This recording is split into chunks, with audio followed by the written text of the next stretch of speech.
세상 다 변하고 창세기 3장 15절에서 21절 말씀을 가지고 하나님의 은혜라는 제목으로 우리가 말씀을 전하도록 하겠습니다. 오늘은 맥주감사 주일입니다. 이 맥주감사 주일은 한 해의 반을 이끌어 주신 하나님께 감사함의 표현을 하는 그러한 날이 됩니다. 맥주절은 히브리인의 3대 절기 중에 하나입니다. 유월절, 맥주절, 초막절이 히브리인의 가장 큰 3대의 절기인데 그 유월절 다음으로 나오는 절기가 맥주절이라는 아주 중요한 절기가 됩니다. 원래 맥주감사주일은 밀이나 보리를 수확한 후에 하나님께 첫 열매를 드리는 추수감사주일이 됩니다. 오늘 우리는 이 상반기 동안 우리를 인도하여 주시고 우리를 붙잡아 주신 그 하나님께 감사함으로 나가는 거예요. 이 보리라는 것은요, 겨울을 지내면서 자라게 돼요. 어느 정도 새싹이 올라오면 겨울을 맞이하게 되죠. 추위를 맞이하게 돼요. 그 추위가 우리는 생각할 때 없어야 좋을 것 같고, 추울 때 뭔가 비닐로 덮어주면 더 따뜻하게 해주면 좋을 것 같지만, 그것을 비닐로 덮어주고 따뜻하게 하면 열매가 맺지 않아요. 추워져야, 추위를 견뎌야 그가 열매를 맺게 되는 거죠. 마찬가지예요. 우리의 상황이 가운데 늘 좋은 일이 있으면 좋았을 것 같은데 우리의 삶을 돌아볼 때 때로는 어려움이 있고 힘듦이 있고 문제가 있을 수도 있어요. 그런데 그 문제, 그 어려움, 그 힘듦 때문에 우리는 더 신앙으로 다가갈 수 있게 주님은 만들어 주시게 되는 거죠. 그렇기 때문에 우리는 이 맥주감사주일을 돌아보며 2019년 상반기 가운데 우리를 그래도 이끌어 주시고 우리에게 축복 주시고 우리에 함께 해주시는 그 하나님께 감사하며 나아갈 수 있는 귀한 날 되시기를 주의 이름으로 부탁을 드립니다. 아멘. 기독교의 신앙의 핵심은 십자가 신앙입니다. 십자가를 빼버리면 기독교는 아무것도 남지 않아요. 예수 그리스도께서 2000년 전에 오셔서 십자가를 짊어지시고 그 모든 곳에서 물과 피를 쏟아내어 주시고 우리의 죄를 사하여 주시는 것, 그것이 우리 기독교의 핵심이 되는 거예요. 예수님이 오시지 않았더라면, 그리고 예수님이 피 흘리시지 않았더라면 우리는 오늘 교회에 다닐 이유가 없는 것이에요. 기독교의 핵심, 십자가의 신앙이에요. 오늘 우리가 여기에 있게 된 것은 다 십자가의 은혜로 말미암아 이 자리에 앉아 있게 된 것이죠. 예수 그리스도가 오시지 않았더라면, 십자가를 지시지 않았더라면 우리가 지금 이 자리에 앉아서 예배 드릴 수 있는 사람은 단 한 사람도 없어요. 천국 갈 수 있는 사람 단 한 사람도 없어요. 예수 그리스도께서 십자가에서 죽으심으로 말미암아 우리를 죄와 절망 가운데 구원하여 주시고, 그 십자가가 그렇기 때문에 우리에게는 구원의 상징이 되고 치유의 상징이 되고 위대한 승리의 상징이 되게 되는 것이, 우리는 날마다 이 십자가의 신앙에 굳게 서 있어야 돼요. 내 마음 가운데 십자가의 신앙에 빠져버리면요, 내 모든 것은 아무것도 아닌 거예요. 내가 이 십자가의 신앙에 늘 예수님이 나의 피 흘려주시면 그 십자가의 신앙을 내가 마음에 품고 인생을 살아가야 되는 것이죠. 우리의 십자가가 못으로 된 십자가죠. 예수님의 그 피 흘리심을 우리는 늘 기억하길 바라며, 또 우리도 그 예수님처럼 이 땅 가운데 피를 흘리며 살아갈 수 있는, 나의 것을 나누며 나의 것을 모든 사람에게 전해줄 수 있는 삶을 살아야 되는 것이 우리의 십자가의 신앙이 되는 것입니다.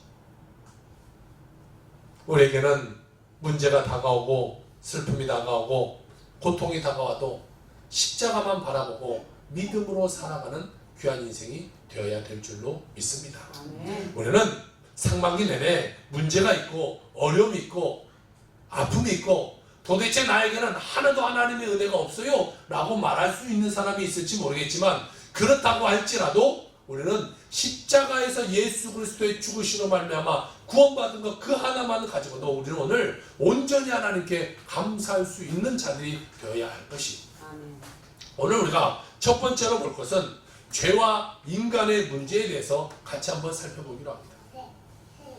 여러분, 죄는 어디서부터 왔습니까? 아담과 하와에게 하나님이 모든 것은 네가 다 해도 좋다, 모든 것을 다 따먹어도 좋다. 모든 것을 다 다스려라라고 말씀했어요. 그런데 네가 지켜야 될 딱 한 가지가 있다.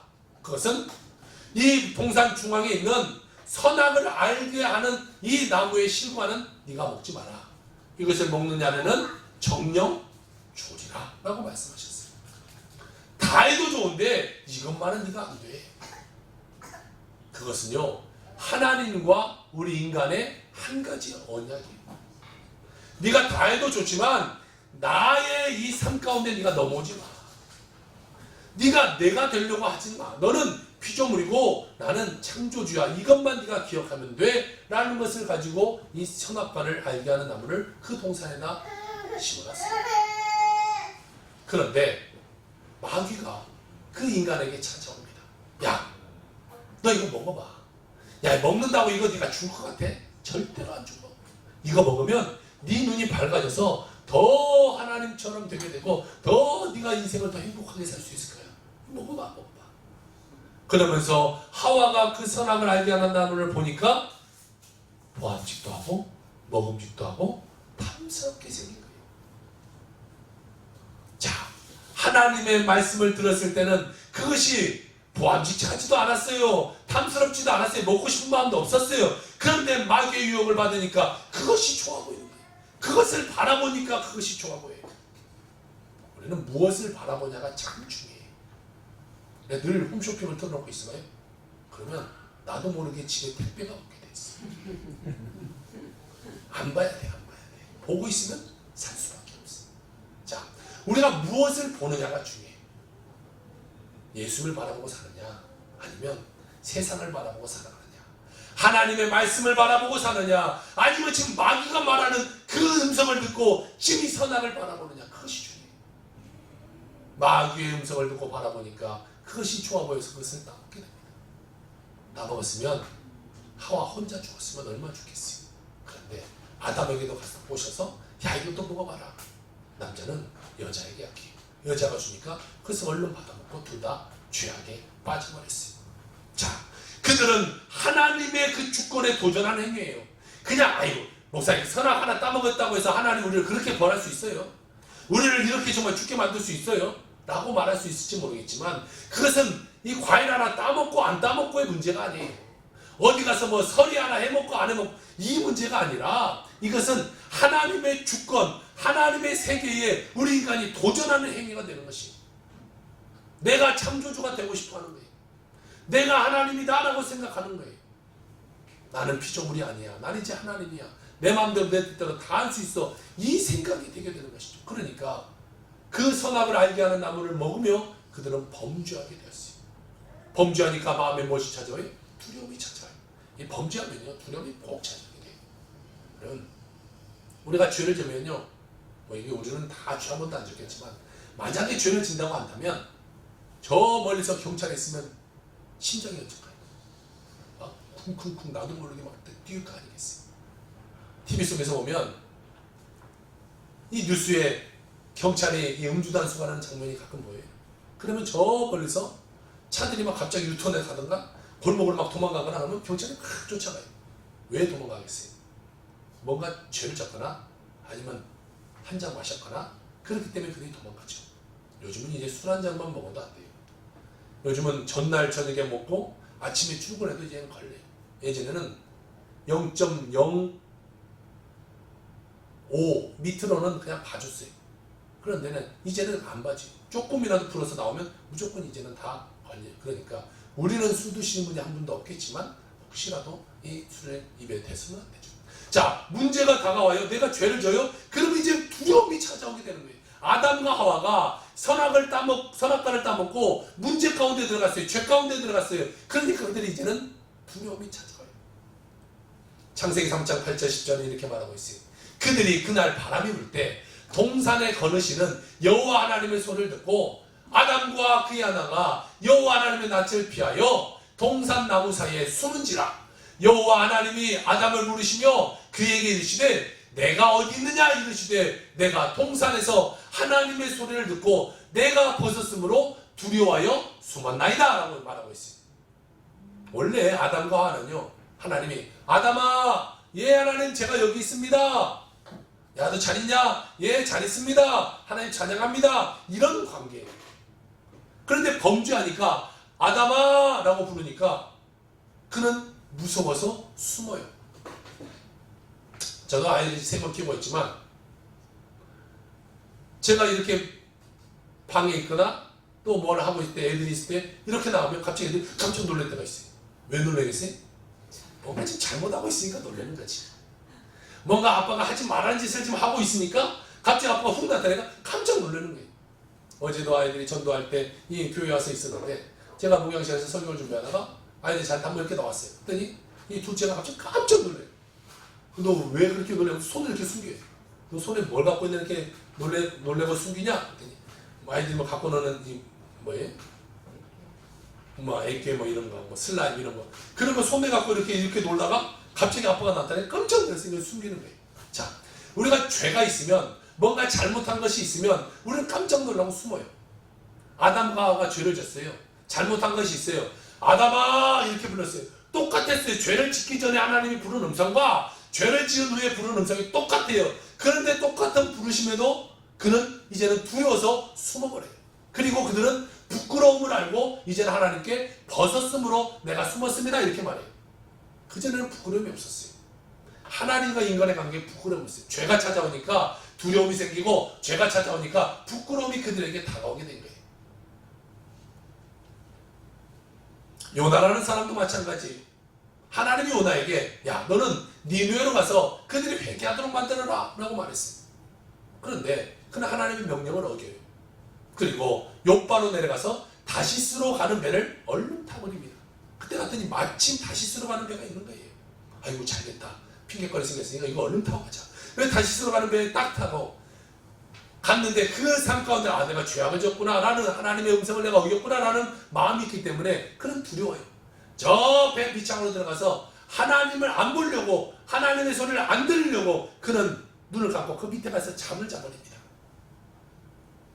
그는 그것에 들어가면 하나님 얼굴을 피할 수 있을 거라 생각했어요. 한참을 달렸어요. 얼마나 갔을까요? 배가 막 요동하기 시작하는 거예요. 난리가 났어요. 다 뱃사람들이 우리 다 죽었다 난리가 났어요. 다 이게 분명히 이 배에는 누군가 잘못한 사람이 있을 거다. 하나님께 범죄한 사람이 있으니까 이런 큰 풍랑이 다가오지. 그렇지 않고는 이런 풍랑이 다가올 수 없다. 사람들 다 모아요. 모으고 보니까 사람들이 보니까 저 배 밑바닥에 가서 자고 있는 요나가 있어요. 아이고 당신 지금 잠이 옵니까 지금? 우리가 다 죽게 생겼는데 지금 잠이 와요 잠이 와. 얼른 일어났어요 얼른 일어났어요. 잠이 오면 안 되죠. 우리가 지금의 시대에도 예수님이 언제 오실지 모르는데 잠이 오는 신앙이 되어서는 안 돼요. 오늘 우리가 많이들 안 오셨어요. 다 어디 가셨는지 엄청 안 오셨네요. 우리가 이 시간에 깨어 있어야 되지 영적으로 자고 있으면 안 돼요. 주님 언제 오실지 몰라요. 자 근데 요나가 그래서 자고 있어요. 불러드려요. 너 지금 정신 있냐 없냐 빨리 나와라. 다 사람들을 모아놓고 분명히 지금 여기 중에 죄 지은 사람이 있는데 누가 죄 졌냐? 근데 누가 내가 죄 졌으면 이렇게 말할 사람이 어떻겠어요? 여러분 제가 여기서 여러분 한 주간 살면서 죄 지은 사람 손 들어보세요. 여러분 손 들 사람 누가 있겠어요? 나는 아닌 척 나는 착한 척 다 이러고 있죠. 자 요나도 손 들지 않았어.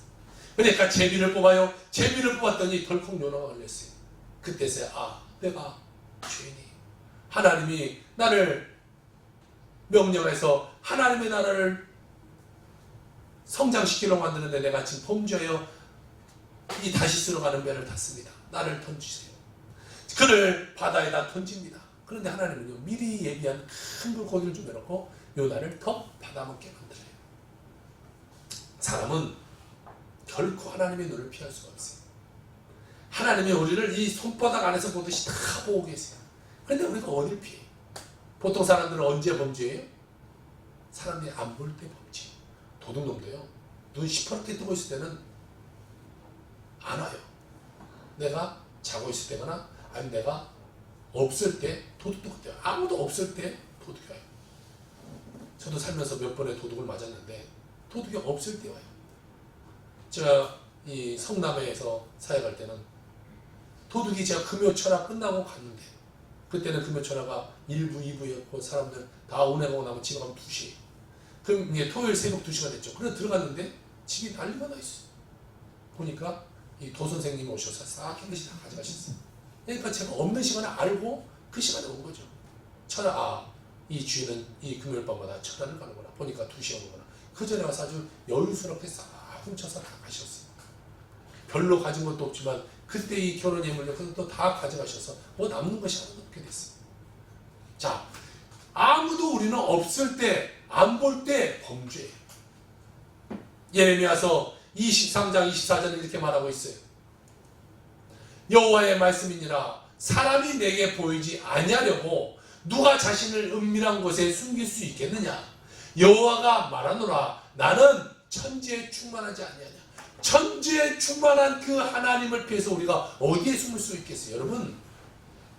여러분이 범죄하는데 하나님이 모르시겠어요? 아무도 안 본 데서 범죄하는데 하나님이 모르시겠어요? 하나님은 여러분을 늘 지켜보고 계세요. 또 요즘은요, 또 우리를 늘 보고 있는 것이 있어요. 뭐가 우리를 지켜보고 있어요? 요즘은 CCTV가 다 보고 있어요. 어디로 가는지 CCTV가 늘 보고 있어요. 그러니까 요즘 범죄도요, CCTV를 통해서 그 사람이 어떻게 범죄했는지, 아니 역주시에서 어디서 왔는지, 또 어디로 가는지를 다 보고 다 경찰이 금방 쫓아가요. 그러니까 CCTV를 피해서 삶을 살 수가 없어요.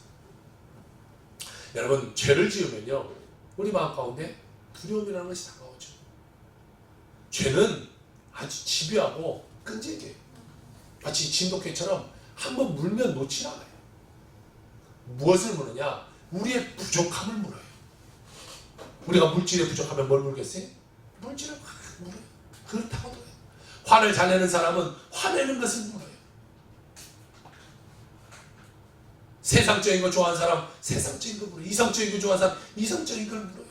그래서 우리가 악으로 빠지게 우리를 만들게 되는 거죠. 이 마귀는요, 우리를 너무나 잘 알아요. 그래서 우리의 부족한 걸 너무나 잘 알고 거기를 틈타더라요. 오늘 우리가 맥주감사주일이, 맥주감사주일날 우리가 또 이 한 반년을 하나님이 우리를 지켜주시는 은혜를 감사하여 우리가 또 예물을 드려요. 예물을 드렸을 때 우리는 그런 사람이 없겠지만 얼마를 드려야 될까?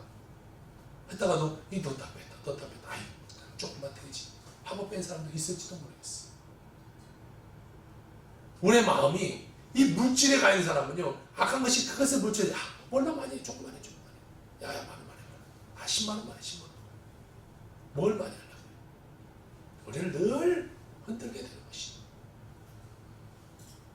오늘 창세기에 보면 우리가 죄를 짓고 범죄하여 두려움에 빠지고 그 다음에 그들이 하나님의 멀어져간 것을 보게 됩니다. 오늘 로마서 7장 24절에는 이런 고백을 하는데, 바울의 고백이에요. 오라 나는 공고한 사람이로다. 이 사망에서 몸에서 누가 나를 건져내랴. 자, 아담과 하와도 범죄에 빠졌어요. 그리고 이 사도 바울이라는 사람은요, 얼마나 위대한 사람이에요. 신약 성경이 몇 권이에요? 27권. 대답 안 한 사람은 몰라서 대답 안 하는 거예요? 아니면 아는데도 네가 대답해라 라고 말을 안 하는 거예요? 신약 성경은 몇 권이에요? 27권. 모르는 사람 빨리 컨닝해서라도 대답해야죠. 자, 27권 중에 바울이 몇 권을 썼어요? 13권. 몇 권을 썼어요? 13권. 13권을 썼어요. 또 좀 넓게 보면 14권까지도 썼다고 볼 수도 있어요. 그러니까 신약 성경에 반 이상을 쓰는 사람이 사도 바울이고, 그가 아시아와 유럽에 가서까지도 늘 전도하고 하나님 나라를 세우고 교회를 세우고 막 부흥시켜내는 그인데, 그가 말하는 것은 뭐라고 말해요? 사망의 몸에서 누가 나를 건져내냐. 나도 이 사망의 몸에서 죄악 가운데서 벗어날 수 없는 사람이다 라는 것을 그는 말하고 있는 것입니다. 우리가 육신의 몸을 입고 있는 동안 끊임없이 죄성에 물들게 돼요. 우리가 세상에 살고 있기 때문에 죄는 늘 우리에게 다가와요. 분노가 치밀어 올라요. 미움이 치밀어 올라요. 때로는 우리에게 부정적인 입술이 펼쳐져서 다른 사람을 상처 주기도 해요. 우리는 죄라는 것을 절대로 벗어버릴 수가 없는 삶을 살아요. 그러므로 하나님께 죄를 범했을 때 먼저 하나님께 나아가 우리는 엎드리는 삶을 살아야 돼요. 죄를 졌으면 엎드려야지. 엎드리지 않고서는요 우리가 그 죄악 가운데 벗어날 수가 없어요. 예전에 다큐멘터리 하나 보는데 어떤 사람이 자신은 이 태양빛만 보면 살이 다 타버린다고 생각하는 사람이 있어요. 그래서 온 집안을 아주 깜깜하게 만들어놨어요. 밖에도 한 번도 안 나가요. 꼭 나간 일 있으면 발대에서 머리색까지 꽁꽁 싸매고 눈만 이만큼 내놓고 그러니까 다녀요. 그렇게 살기를 반년 이상을 가 그렇게 살아요. 그래서 취재진이 가서 그를 거기서 빼내기 위해서 그를 취재하는데 보니까 왜 그러냐고 물어보니까 빛이 비치면 자기 피부가 타버린다. 그래서 어둡게 하고 카메라 빛도 비치고 그래서 이 화상 이 카메라로 이렇게 해서 그것을 보니까 얼굴이 정말로요 막 시커멓게 잿더미 같이 막 이렇게 얼굴이 돼 있어요. 그 사람을 설득해서 병원을 데리고 갑니다. 병원을 데리고 가서 봤더니 그 피부가 탄 것이 아니라 그 사람이 안 씻어서 이 오물이 붙어가지고 이렇게 꺾어게 된 거예요. 그 사람은 햇빛만 안 보고 자고 물어보니까 6개월 동안 한 번도 안 씻었다. 안 씻으니까 이게 붙어서 이게 사막에 갈라지듯이 막 얼굴이 시커멓게 막 탄 것처럼 정말로 이렇게 다 갈라져 있어요. 그러니까 병원에서 한 번에 그것을 떼낼 수가 없대요. 엄청 오래되어 있으니까. 그래서 그 알코올로 조금 닦고 그리고 그걸 보내줘요. 이렇게 오랜 시간 또 닦고 해야 그게 나중에 다 벗겨진다는 거예요. 자, 죄도 마찬가지. 우리가 죄를 씻어버리지 않으면요 그것이 우리 죄가 다 우리 몸에 붙어있어요. 오랫도록 붙어있으면 그것이 갑옷처럼 내 삶에 붙어있어서 뗄래야 뗄 수가 없게 되는 거예요. 우리가 더러워지면 얼른 씻어야죠. 여름이니까 더워요. 땀이 나요. 땀이 나면 얼른 씻어야 돼요. 귀찮아서 오늘 안 씻고 내일 안 씻고 모레 안 씻고 그러면요 냄새도 나고 좀 그래. 금요일 철학 때는 늘 우리가 안수해서 기도하는데 금요일 날에 올 때도 머리도 좀 감고 오셔야 돼요. 안 감고 오면 이걸 해야 될까 말아야 될까 좀 하긴 해야 되는데 머리에 떡이 한 3일은 안 감은 것 같아요. 그러면 안 되죠. 자, 우리가 깨끗이 씻어야 되는 것처럼 우리의 마음도 깨끗이 씻어야 돼요. 그것이 뭐예요? 회개하는 거. 회개하고 조그만 죄가 들어왔을 때 빨리 하고 조그만 해가 들었을 때 아니 잘못했을 때 회개하고 빨리 회개해야 이것이 내 삶 가운데 안 쌓이지. 오래 놔두고 나중에 회개하려면 이것이 쉽지가 않아요. 제가 옛날에 귀신을 쫓는 사역도 오래 했었는데 귀신을 쫓을 때도요 귀신이 얼른 들어온 사람은 금방 쫓아내요. 그런데 귀신이 들어와서 오래된 사람이 있어요. 마음에 아예 집을 졌고 막 귀신들이 때로 들어온 사람 이런 사람들은요 귀신을 쫓아내는데도 오래 걸려요. 그러니까 여러분 뭔가 문제가 있으면 빨리빨리 목사님한테 와서 기도를 받고 해결받아야 되지. 아유 괜찮겠지. 그것이 괜찮아지지가 않아요. 문제가 쌓이죠. 그게 내 삶에 병이 들어가고 마귀가 집을 지어서 절대로 이제 나가지 않으려고 해요. 그러니까 나중에 그 마귀가 막 집을 많이 들어서 목사님 힘들게 하지 마시고 미리 오셔서 문제가 있으면 빨리빨리 기도받아서 모든 것을 씻어내는 열매의 삶이 되길 주로 부탁드립니다. 청교도의 신학자 존 오웬이라는 이 목사님이 있어요. 그에 있어서 내 안의 죄 죽이기라는 책에서 그가 이런 말을 합니다. 죄는 우리의 마음을 희미하게 하고 무력화시킵니다. 구체적으로 하나님과의 교제를 위해서 필요한 영적인 틀에서 마음을 떼어놓습니다. 죄는 우리의 생각을 사로잡아 하나님의 사랑을 내쫓고 영혼에게 다른 것을 사모하도록 만듭니다. 그 결과 영혼은 하나님께 당신은 나의 기업입니다 라고 진실하게 말할 수 없게 됩니다. 죄는 하나님으로 채워지기를 원하는 영혼의 갈망, 소망, 그리고 경외심을 차단하고 어둠으로 물들게 합니다 라고 말하고 있습니다. 결국 죄로 말미암아 우리의 영혼은 죽고 저주받고 육신에는 질병과 사망이 우리에게 다가오게 된 것입니다. 로마서 6장 23절은 죄의 싹은 사망이요 라고 말하고 있어요. 여러분 죄 짓고 살아야지 그렇잖아요. 다 죄 짓고 살아요. 그럼 어떻게 해야 돼요? 성경 말씀 들었다면 여러분 다 죽어야 돼요. 다 죽어야 돼. 로마서 3장 23절에도 이런 말씀을 하고 있어요. 모든 사람이 죄를 범하였음에 하나님의 영광에 이르지 못한다 라고 말하고 있어요. 우리는 다 죄 졌기 때문에 죽어야 되고 우리는 하나님의 영광에 아무도 못 가요. 천국 백성 아무도 못 돼요. 이 세상에서 죄로부터 자유로울 수 있는 사람 아무도 없습니다. 아무도 없어요. 그래서 두 번째로 우리가 볼 것은 구세주 예수 그리스도에 대해서 같이 보도록 합니다. 죄의 싹은 사망이다라고 말씀드렸어요. 그렇기 때문에 죄 지은 인간은요 다 죽어야 돼요. 우리 다 죽어야 돼요. 그런데 인간이 죄의 씻음을 받기 위해서, 죄의 사함을 받기 위해서는 어떻게 되냐? 누군가 대신 죽어야 되죠.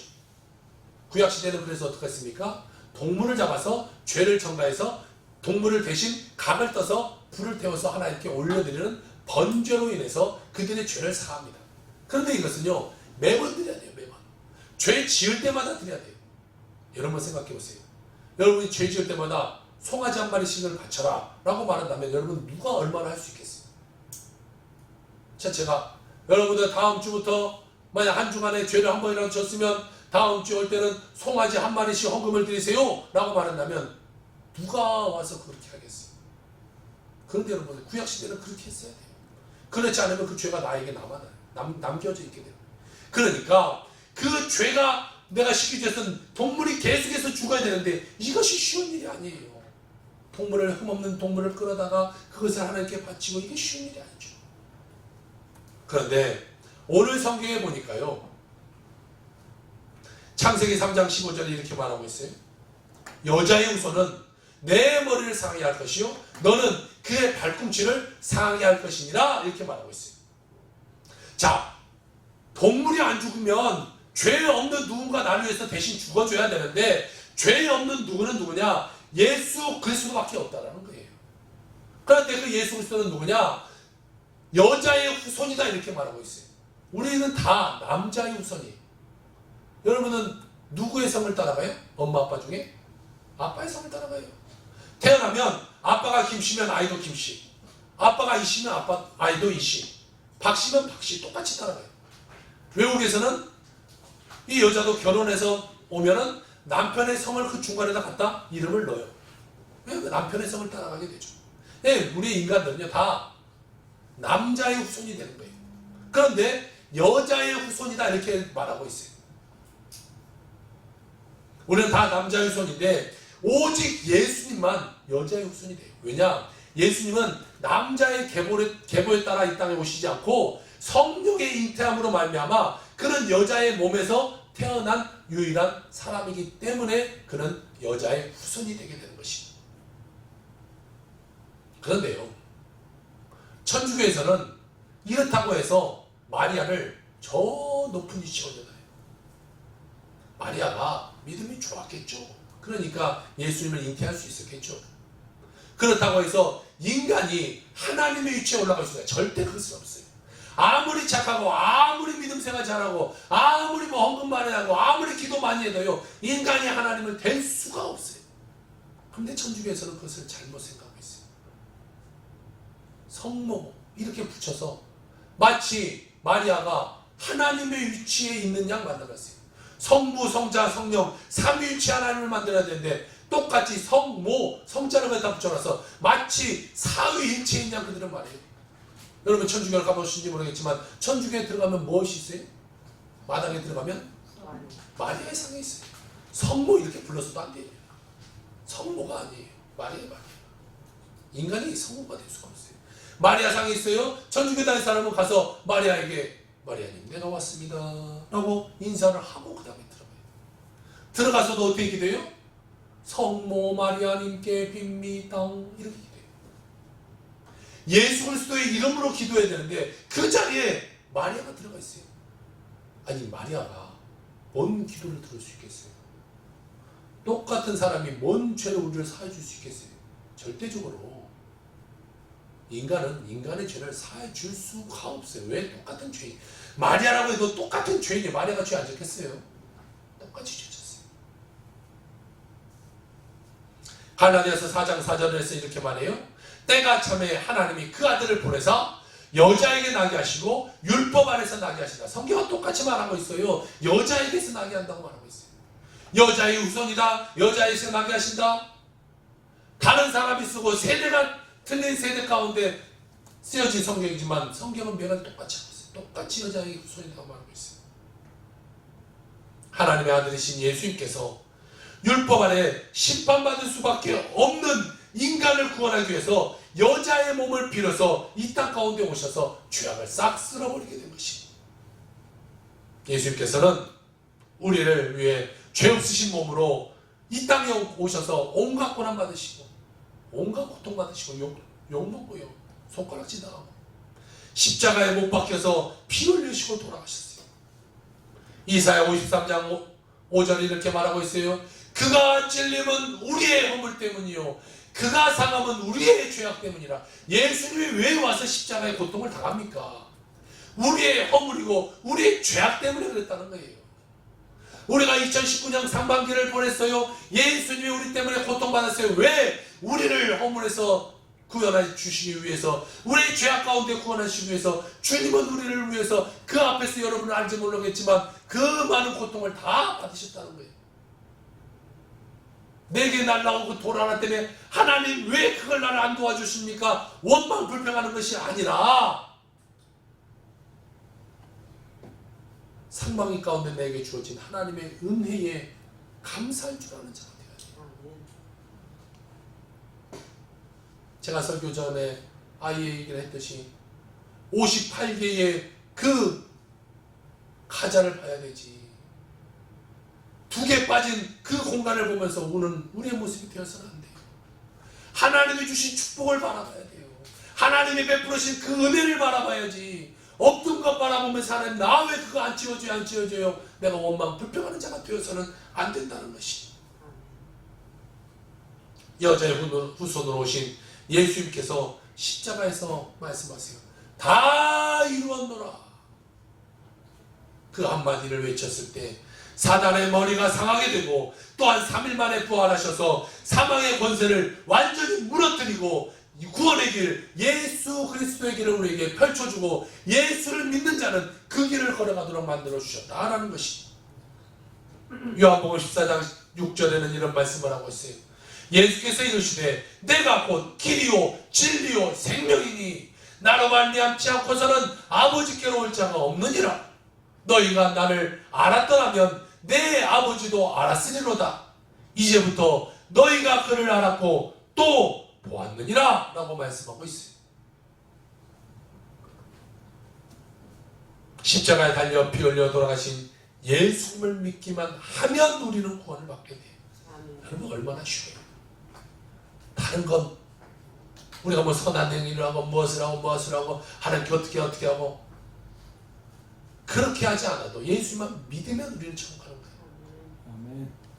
아멘. 정말 잘못된 종교보다요 더 구원받기 쉬운 것이 우리 예수님이 보여주신 길이에요. 불교 같은 데 보세요. 여러분 저는 불교에 가서 하라면 못할 것 같아요. 전 무릎이 안 좋으니까 3,000배 하려면 3,000배나 애인다 포기해버리고 말지 그런 겁니다. 그런데 예수님은요 그런 것을 우리에게 요구하잖아요. 그냥 나만 믿어라. 가장 쉬운 방법을 우리에게 주셨다는 것이. 그것을만 믿으면 우리는 천국 백성 되게 되는 것입니다. 아멘. 또한 사도행전 4장 12절에는 이렇게 말하고 있어요. 다른 이로서는 구원을 받을 수 없나니 천하 사람 중에 구원을 받을 만한 다른 이름을 우리에게 주신 적이 없다라고 말씀하고 있는 것입니다. 예수님께서 피 흘리신 그 피는 우리의 모든 죄를 사하여 주신 그 능력이 있어요. 그 피로 말미암아 우리의 모든 것은 다 끝나고 그랬어요. 그러니까 믿어야 돼요. 예수의 피로 말미암아 나의 모든 죄악은 떠나갔다. 예수의 피로 말미암아 나의 모든 아픔은 떠나갔다. 예수의 피로 말미암아 나의 모든 마음의 근심 걱정 고통은 다 떠나갔다. 믿는 여러분 되시길 주의 부탁을 드립니다. 아멘. 에베소서 1장 7절은 이렇게 말하고 있어요. 우리는 그리스도 안에서 그의 은혜의 풍성함을 따라 그의 피로 말미암아 속량 곧 죄사함을 받았느니라. 할렐루야. 아멘. 하나님께서 우리가 십자가에 달린 예수를 믿기만 하면 죄사함을 주시고 하나님의 자녀가 되는 권세를 주셨다라고 말씀하고 있습니다. 요한일서 4장 4절은 또 이렇게 말해요. 자녀들아 너희는 하나님께 속하였고 또 그들을 이기었나니 이는 너희 안에 계시니가 세상에 있는 자보다 크시다 라고 말해요. 그러므로 마귀가 주는 어떤 위험이 있다고 해서 여러분 두려워하지 마세요. 걱정하지 마세요. 예수 그리스도의 능력을 힘입어서 마귀를 대적하는 여러분 되시기 바랍니다. 나사렛 예수를 보내 마귀는 떠나갈지어다. 여러분 명령하는 여러분 되시길 주여 부탁을 드립니다. 절망이 다가와요. 그러면 절망이 되고 나사렛 예수 명하는 이 절망은 떠나갈지어다 라고 여러분 말씀할 수 있는 여러분들의 삶이 되길 바랍니다.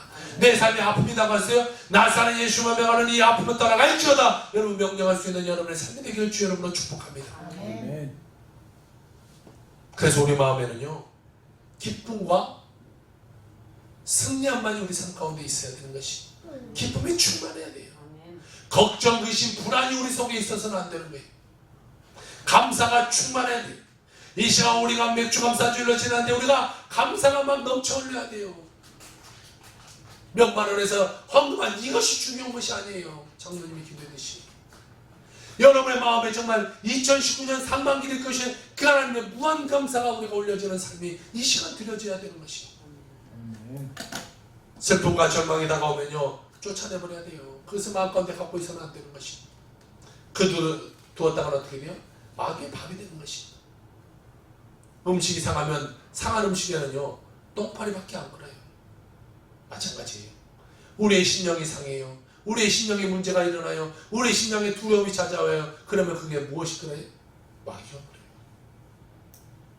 우리는 마귀를 내 삶 가운데 끌어들이지 말고 늘 깨끗한 심령, 감사의 심령, 성령 충만한 심령, 기쁨의 심령 되시길 주여로 부탁을 드립니다. 아멘.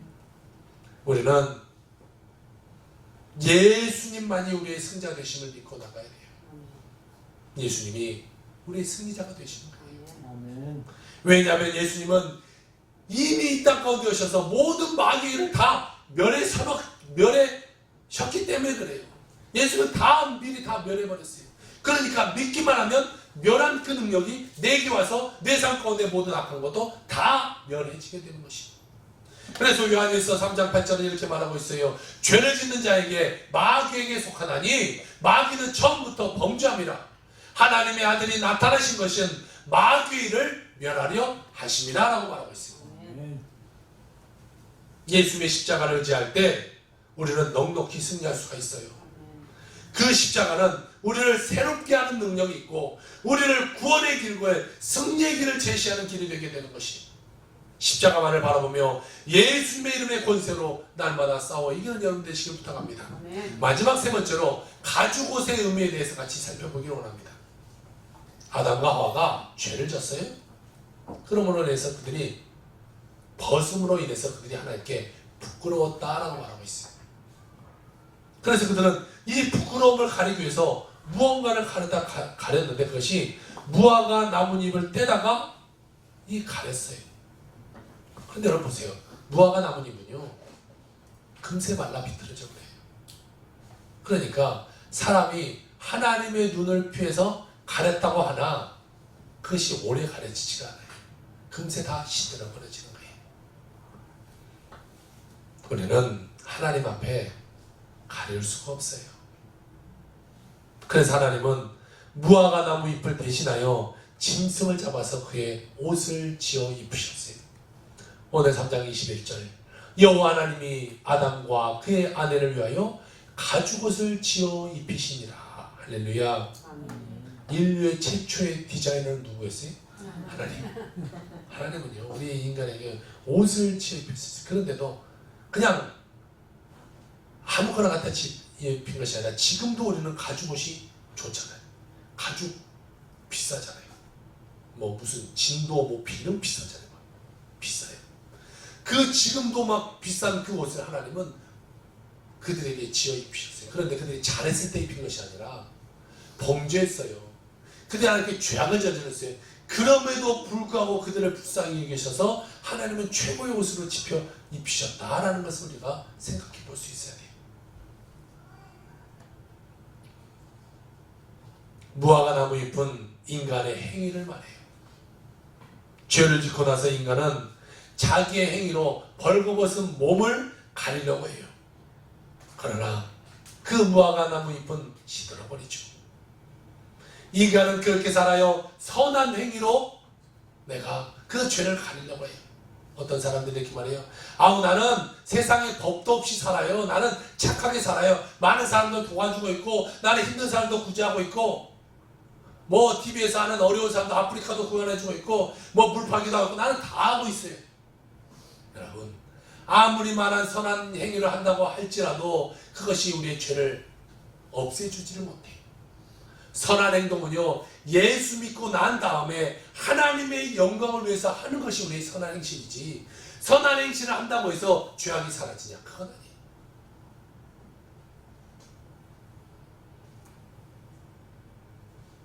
또 어떤 분들은 헌금을 많이 드림으로 말미암아 내가 죄악 가운데 사라진다라고 말할 수 있는 사람도 있어요. 그런데 여러분 헌금 많이 드린다고 죄악이 사라져요? 헌금 많이 한다고 하나님이 날 용서해줘요? 그렇지 않아요. 헌금도 마찬가지예요.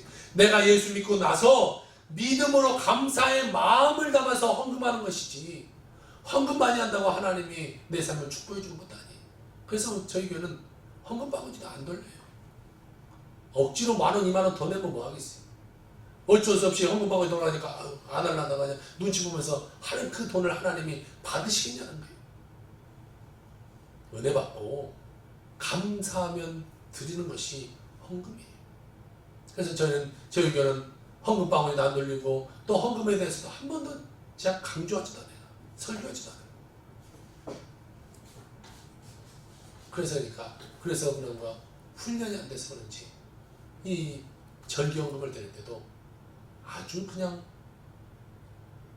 너무 그냥 거시기하게 드리는 사람들이 많아요. 사실 이 절기헌금은 이렇게 감사함을 담아서 드리는 거예요. 형식적으로 이렇게 드리는 것이 아니에요. 저는 여러분들 은혜 받으면 더 잘할지 하고 기다리고 있는데 많이 기다려야 될 것 같아요. 많이 오랫동안. 어쨌든 우리가 헌금을 많이 드린다고 하나님이 우리 죄를 사해주는 거 아니에요. 이것이 순서가 바뀌면 안 돼요. 선한 행실, 헌금 많이 드는 거, 뭐 다른 어떤 것들 이게 순서가 바뀌면 안 되고 하나님을 믿음으로 말미암고 나서 하는 것이지 그것을 한다고 해서 우리가 선하게 되는 것이 아니에요. 인간이 만든 무화과 나뭇잎 말라버리기 때문에 하나는 불쌍히 여주시고 긍휼을 베푸시고 가죽옷을 지으셔 입으셨어요. 그것은 무엇을 말하냐? 장차 예수 그리스도께서 이 땅 가운데 오셔서 우리에게 피 흘림을 나타내신 거죠. 동물이 죽어야 피를 흘려야 그 가죽으로 가지고 옷을 입힌 거죠. 나중에 이 땅 가운데 예수 그리스도가 오셔서 피 흘리셔서 모든 사람의 죄를 용서하신다라는 그것과 이 맥을 같이 하고 있는 것입니다. 히브리서 9장 22절에는 율법을 따라 거의 모든 물건이 피로써 정결하게 되냐니 피 흘림이 없이는 죄사함이 없느니라. 할렐루야. 하나님의 어린 양이신 예수 그리스도께서 죄 없으신 몸으로 이 땅에 오셔서 인간의 죄를 대신 짊어지시고 단번에 영생의 제사를 드려버린 거예요.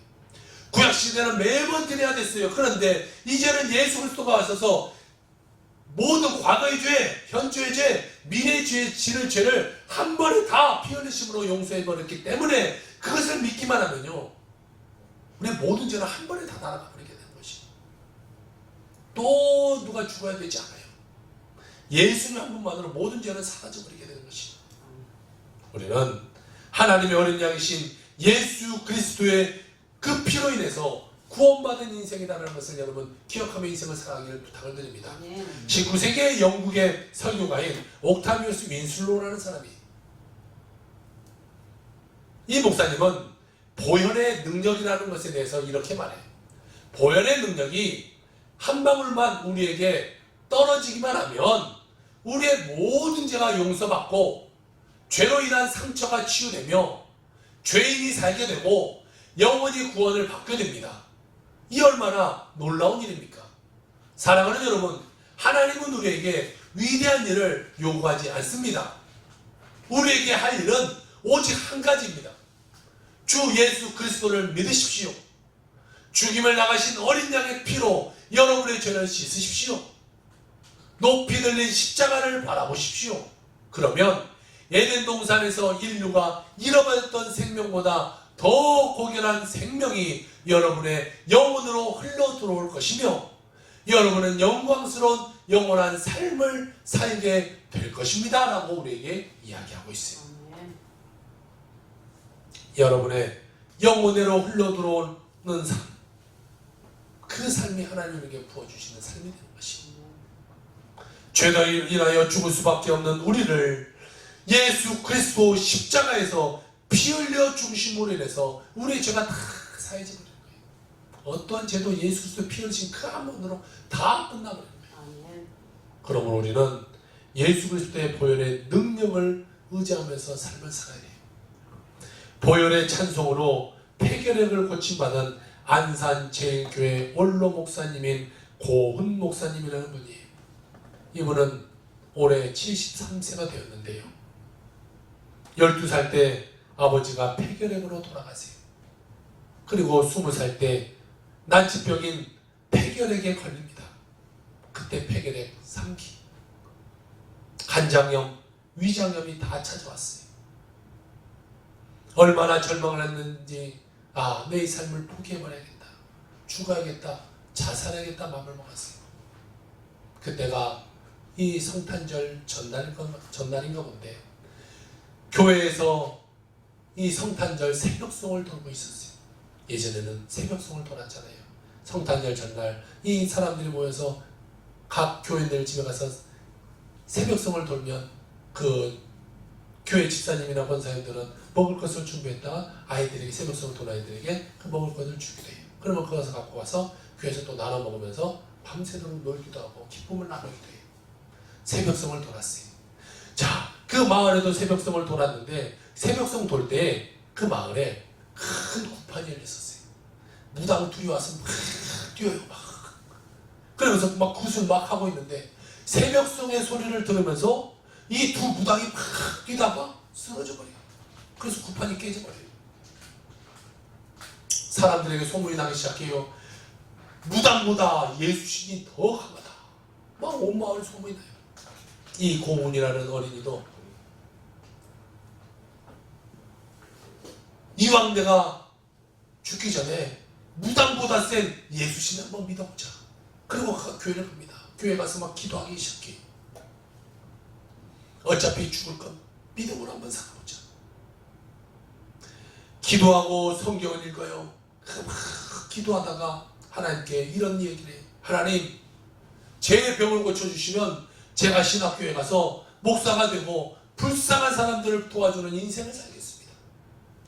밤마다 교회 가서 찬송 부르고 기도하고 기도했는데 그가 늘 이 폐결핵을 가서 기침 때문에 목이 쉬어서요 찬송을 부를 수가 없어요. 늘 기도하고 지냈는데 언젠가 밤 자정 간절히 매달리며 기도하는데 그 입에서 갑자기 찬송이 튀어나오기 시작한 거예요. 내 주의 보혈은 정하고 정하다. 내 죄를 적게 하신 주 날 오라 하신다. 내가 주께로 지금 가오니 십자가의 보혈로 날 씻어 주소서. 이 보혈의 찬송과 함께 눈물과 콧물이 막 쏟아져 나오기 시작해요. 그는 회개했어요. 이후에 그는 폐결핵이 완전히 고침받게 됩니다. 여러 차례 죽을 병에 또 걸렸지만 그는 보혈의 능력을 의지하면서 위기를 다 넘기게 됩니다. 그는 서원한 대로 신학교에 진학하여 목사가 되었고 1978년 안산제일교회에 부임하여 현재 12,000명의 영혼을 이끌고 계시는 목사님이 돼요. 그가 한 10,000명쯤의 성도가 있을 때입니다. 50대에 가장 잘 나가는 때에 그의 몸에 다시 아픔이 찾아왔어요. 17년 전에 고침받았던 암이 다시 찾아와서 위암 말기, 그것이 췌장, 12지장, 임파선까지 다 전이가 됐어요. 그래서 췌장의 3분의 1을 잘라내고 12지장을 다 적출해내고 항암에서 낫는가 싶더니 합병증이 찾아와서 폐혈증, 폐렴, 온몸이 다 만신창이가 되고 있어요. 그는 그 아픈 몸을 이끌고 그는 날씨가 좋지 않는 날에는 집에서 하루에 1시간씩 3번을 이 러닝머신을 걸어요. 그리고 날씨가 좋은 날에는요 밖으로 나가서 걸어다니면서 만나는 사람마다 전도해요. 여러분 그 몸을 가지고 무슨 전도를 해요? 참으로 정말 창피한 얘기지만 방송을 나가면 창피한 얘기지만 우리가 토요일날 3시에 전도하는 날이 있어요. 전도하는 시간이. 근데 나오는 신분 별로 없어요.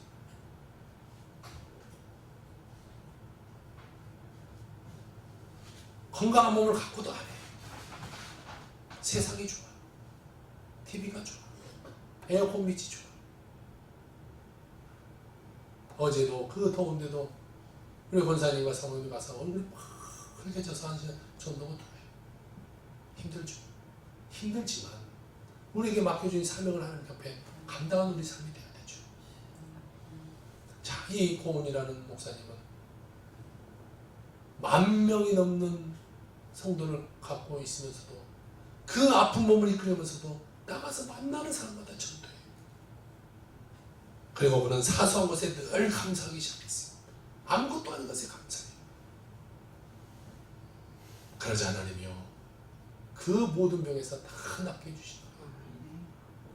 그리고 지금 73세 지금도 강단에 서서요 원로 목사님으로 대회면은 이 후임 목사님 되는 거지만 지금도 말씀을 전하고 계시는 거예요. 여러분 혹시 죄로 인해서 절망하고 있어요? 아픔 때문에 절망하고 있어요? 뭔가 문제 때문에 절망하고 있어요? 십자가 은혜 안에 들어오시는 여러분의 삶을 주의 이름으로 부탁드립니다. 예수께서 십자가에 달려 올리신 보혈의 능력을 의지하며 사랑해 주의 이름으로 부탁드립니다.